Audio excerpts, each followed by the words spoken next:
Hi. Listen. Hi. There. Your mom always told you you'd stick that way. She did. She said if you open your mouth, it's going to stick that way. Anyway, welcome back. We're going to do this again.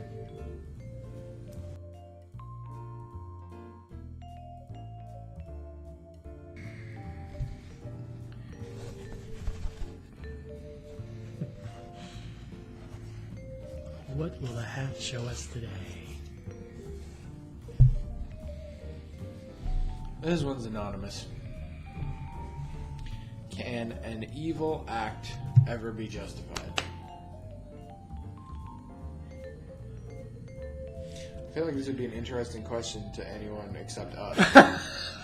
Why? Why do you say that? No, and I don't really believe in evil. Well, I don't know if I'd say no. He doesn't really believe in evil.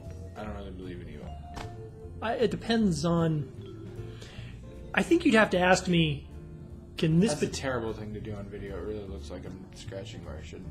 It's my leg, people. My leg is itchy. It kind of... It would be better to ask... I don't know. I don't think I can answer a question like that. It'd be better to ask, is this particular act, is this particular thing... Can you ever justify that? You know, for example, someone could ask, well, could you ever justify telling a lie? Well, of course, everyone knows you can justify that, especially if you're hiding people in your, attic so that the Nazis don't get them. Everyone knows that you should do that. Is it He's ever... not talking about how Frank he once did this. It was bad because they didn't want to be hidden, and the Nazis were long dead. But so really, you told a lie to get those people into your attic. It's kind of weird. Anyway. Another one is killing someone. Is it ever okay to kill somebody? Killing a person is obviously bad. Whether or not you want to call it evil or not, it's not something you want to be doing.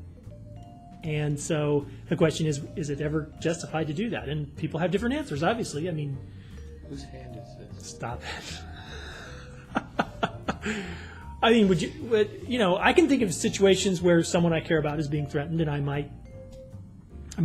thinking about it now, it seems, I would probably use lethal force in that circumstance, and I don't think I would feel too bad about it, although I probably would later. What about you? Do you think there's a situation that you would, kill somebody in? Oh, yeah, totally. But then, in that case, you wouldn't consider that evil. I don't use terms evil and good, generally speaking. I think any act can be justified to individuals because I don't believe that there are such things as wholly good or wholly evil acts. I don't think there's such a thing as something being wholly justified because essentially you're saying, oh, this thing is wholly good. So are there things that sound like a pretty good argument to some people, including me, for doing stuff that otherwise I wouldn't like doing? Yes, definitely. Am I cool with all the medical experiments the Nazis did? No. I think it would be hard to justify, again, whether or not you think something's good, evil, whatever terms you want to use. I think it would be very difficult to justify, perhaps even impossible to justify certain acts that are just coercive, one person exerting their power over another, for example, rape. How could you ever possibly justify raping someone? Or anything similar that is coercive in that way. Comedy podcast people. A lot of acts you could perform in relation to children. Even not, lewd or sexual acts, but acts of manipulation or coercion. I think it'd be very difficult for anyone to justify those as having some kind of higher purpose or serving some greater good. Don't you think? I don't think you've ever been as uncomfortable on this podcast as you have made me now. My work here is done.